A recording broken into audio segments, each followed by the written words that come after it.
Bem-vindos a mais um Primeiros Capítulos de Livros que vocês deveriam ler. Bom, gente, o livro de hoje é Dani Borges e o Segredo da Lua, com essa capa linda. Eu tô encantada, é um livro muito lindo, escrito pelo V.A. Borges. Nós poderíamos ser muito melhores se não quiséssemos ser tão bons. Freud. Capítulo 1. A gravidez inesperada. No pequeno vilarejo de Downsgreen, em uma casinha pequena, porém cheia de vida da Rua 14, os Borges eram muito conhecidos por sua bondade e generosidade. Apesar de terem pouca condição financeira, sempre procuravam ajudar a quem quer que precisasse, de alguma forma, mesmo que isso lhe custasse o último alimento de sua minúscula despensa.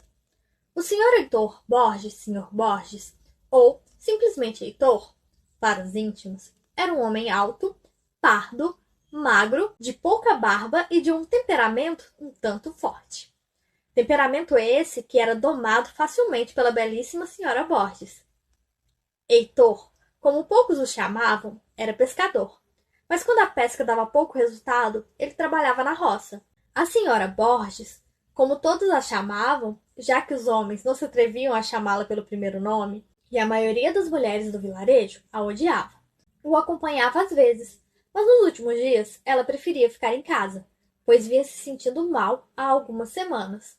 Na última vez em que ela acompanhara Heitor na pesca, quase caíra do barco após um desmaio repentino.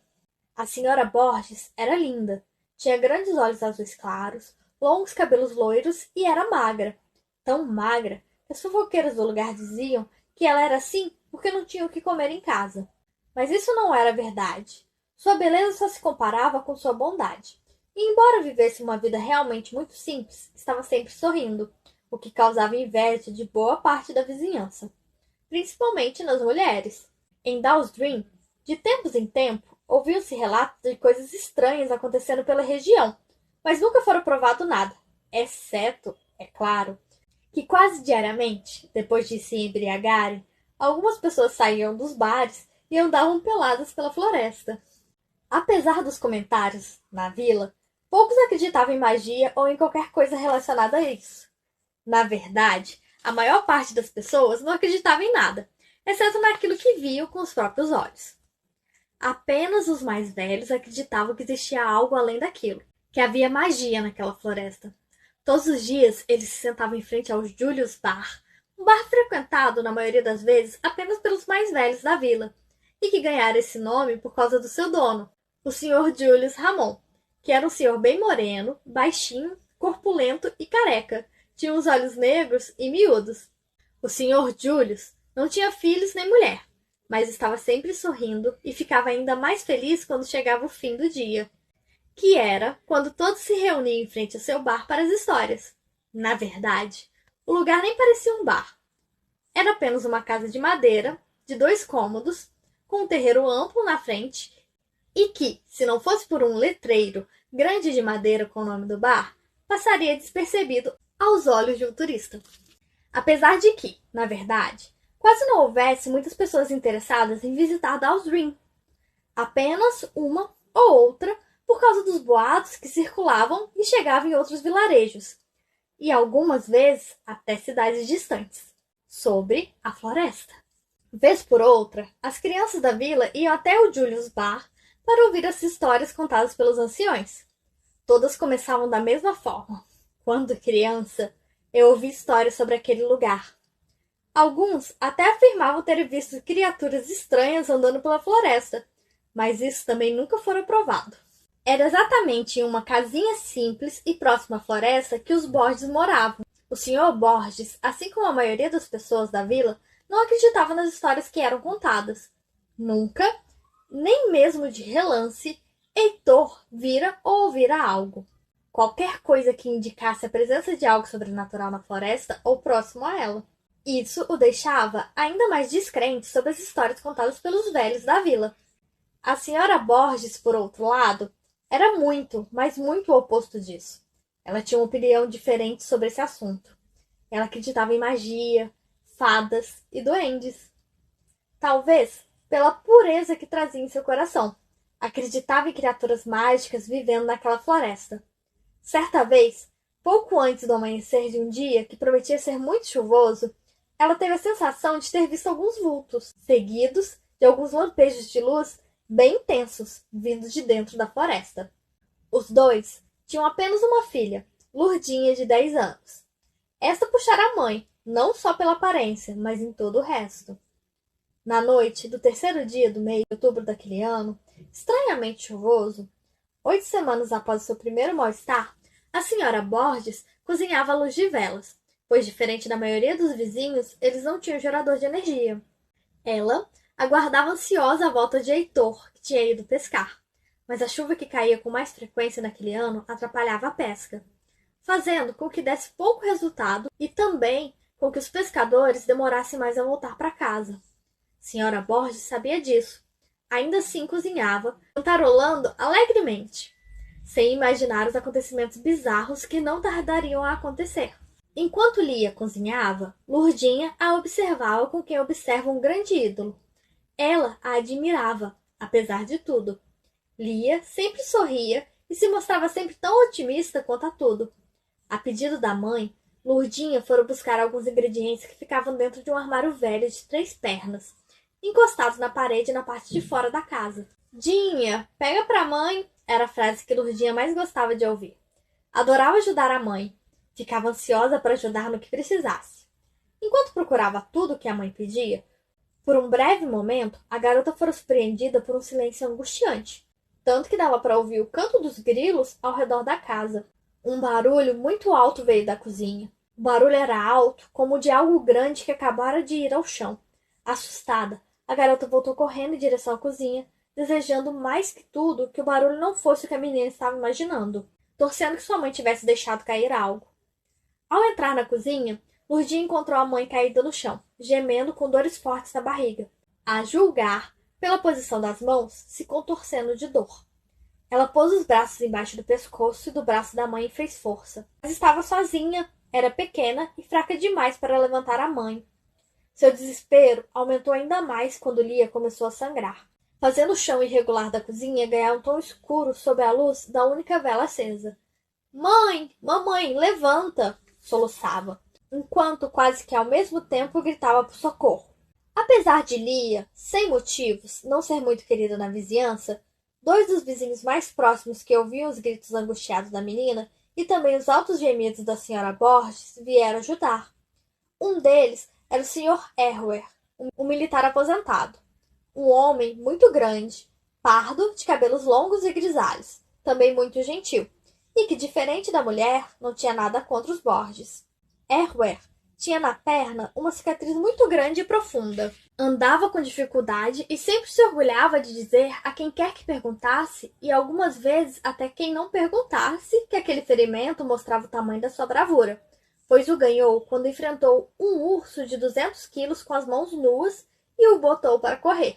Com dificuldade, embora realmente tivesse muita força, Erwer levantou Lia nos braços e levou-a até uma caminhonete velha que estava estacionada a poucos metros dali, que pertencia a ele. Temos que levar ela ao hospital agora, berrou Erwer. A essa altura, Lurdinha não sabia se ia ou ficava para dar notícia ao pai. Mesmo no pior dia de chuva, na pior das pescarias, Heitor fazia o possível para voltar logo para casa, mesmo que isso significasse levar pouca coisa para casa. Pode ir, querida, eu falarei com seu pai, explicarei tudo. Gritou de longe o senhor Fofo, o outro vizinho que veio ao socorro de Lia, mas que na verdade ficara o tempo todo escondido atrás de Erwer, soltando gemidinhos de preocupação enquanto mordia as unhas e fugia do sangue no chão. Ele apareceu na porta, tomando quase todo o espaço. Chamavam ele assim porque ele era realmente bem gordo. O senhor Fofo era mais baixo que o senhor Erwer. Os cabelos muito louros e estranhamente bem assentados, penteados de lado. Talvez para esconder uma careca enorme no meio da cabeça. Seus olhos gordos e projetados para frente, sempre girando de um lado para o outro, pareciam um radar. Pareciam sempre estar à procura de comida. A verdade é que ele estava sempre mastigando algo. Vão logo, deixe que eu cuide de tudo por aqui. Com exceção dos Borges, Erwer e Fofo, sempre foram as pessoas mais boas e justas daquele lugar. Lá se foram eles, a caminhonete, derrapando de leve ao fazer a curva, desapareceu atrás das árvores. Na cabine, as dores de Lia só aumentavam. Por várias vezes, Erroer teve que parar o carro, e por fim, o jeito foi deitar ela atrás, na carroceria da caminhonete. Vai mais rápido, senhor Erroer, por favor, falava Lourdinha, sempre que a mãe gritava lá atrás, mal se atrevendo a olhar. Durante a viagem, de vez em quando, Lia levantava a cabeça e por 2 ou 3 vezes teve a impressão de que algumas pedras a observavam. Na verdade, ela acreditou até ter visto os olhos em uma delas, balançou a cabeça com quem faz negação a algo e voltou a se deitar. Quase lá, falou o Sr. Erroer, apressado. Após quase 3 horas de viagem por uma estrada de chão cheia de pedras enormes e terrivelmente massacrada pela ação da chuva, eles finalmente chegaram ao hospital. Erroer entrou, ou melhor, ele quase derrubou com um chute a porta ao passar carregando Lia nos braços. Depositou ela em uma maca e só parou de gritar quando alguém veio atendê-los. O que não demorou muito, pois ele provavelmente devia ter acordado até os pacientes em estado de coma.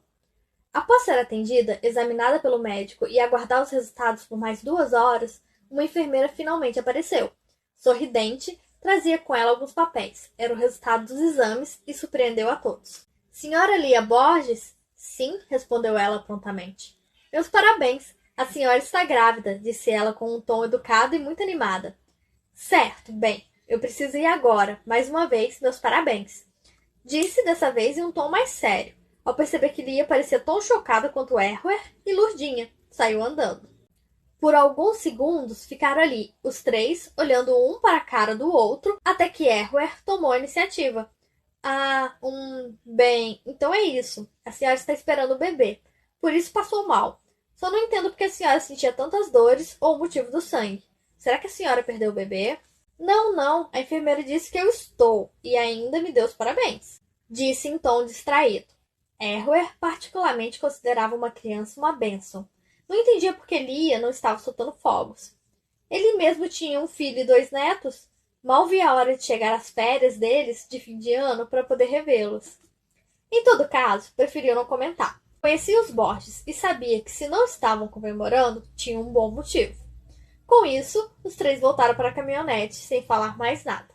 Na volta para casa, Lia, que agora já não sentia mais dores, estava sentada ao lado da filha na cabine, não conseguia tirar da memória a pedra que parecia olhar para ela. Que coisa estranha.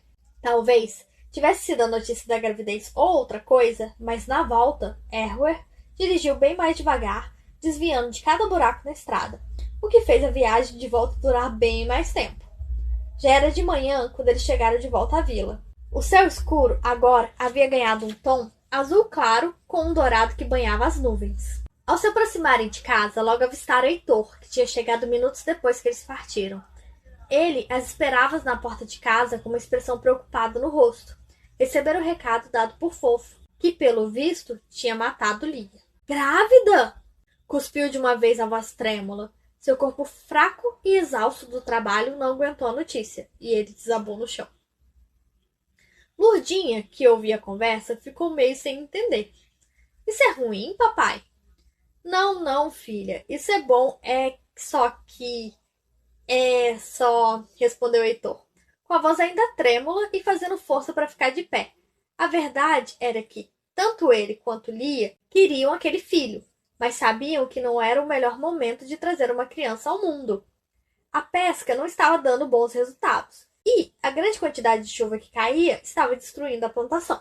Lia sabia exatamente o que seu marido pensava, e de certa forma concordava.